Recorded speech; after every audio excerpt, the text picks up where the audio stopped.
과거의 선택을 후회하는 생각 때문에 현재를 미워함이 자꾸 밀려들 땐 어떻게 하면 좋을까요?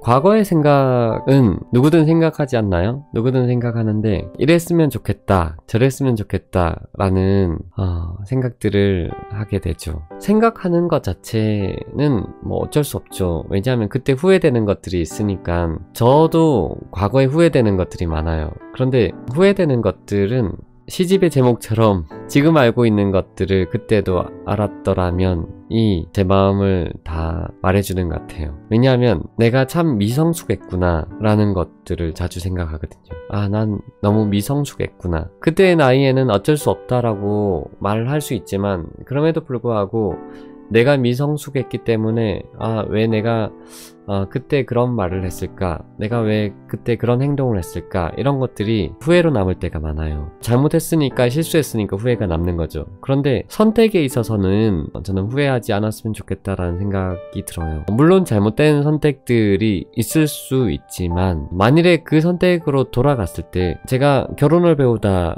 에서인가요? 그때 쓴 내용인 것 같은데, 사람들은 이렇게 플랜 A와 플랜 B가 있어서 이 플랜 A를 선택하지 못했기 때문에 그래서 나는 플랜 B의 인생을 살아가고 있어 라고 생각을 하는 거죠. 만일에 내가 그때로 돌아가서 플랜 A를 선택했었더라면 나는 이보다 더 나은 인생을 살아가고 있지 않을까 라는 후회가 있는 거죠. 그런데 저는 하나님의 시간을 상상해보면은 그렇지 않다라고 생각해요. 우리가 이렇게 후회하는 이유는 이 세상에 재화가 한정되어 있고요. 이 세상에서는 1등이 아니면 2등이 되고 2등이 아니면 3등이 되고 끊임없이 이렇게 나뉘어져 가는 거죠. 누구보다 누가 못하고 비교되고. 그런데 과연 하나님의 나라에 그럴까? 하나님 나라에는 저는 그렇게 나뉘어지지 않는다라고 생각해요.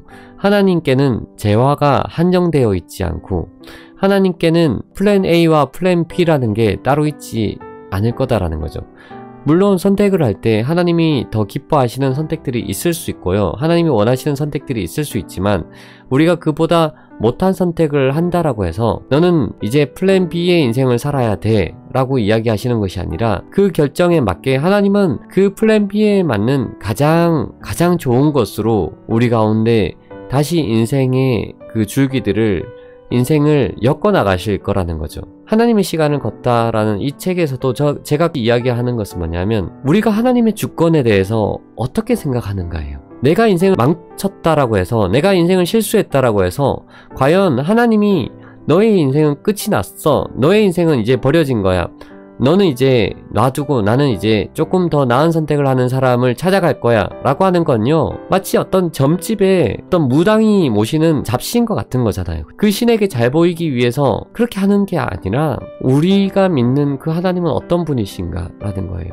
비록 우리가 잘못된 선택들을 할 수 있지만, 제가 아까 여러 답들이, 인생의 답들이 성경에 있다라고 말씀드렸는데 성경의 그 인생들 속에 정말 실수하지 않은, 정말 깨끗한, 정말 정결하게 살아간 한 사람의 어떤 인생을 찾기는 쉽지 않아요. 누구나 미성숙했고요. 제가 이 말씀을 너무너무 좋아하는데 바울이 고백했고 다윗이 이렇게 고백한 죄가 가리운 자는 복이 있나니, 이 말씀은 제게는 너무 감사한 말씀이에요. 우리는 그 죄는 낱낱이 드러내서 그 사람을 심판하고 판단해야 돼 라고 이야기를 하는데 저는 날마다 너무 두렵거든요. 내가 가진 그 죄들을 다 끄집어내서 보여준다라고 한다면 나는 과연 하루를 살아갈 수 있을까? 사람들은 끊임없이 나를 위선자라고 이야기를 할 것인데 나는 그 속에서 과연 변명하는 게 맞는 것일까? 네, 제가 그런 사람이에요 라고 밖에 할 수 없지 않을까?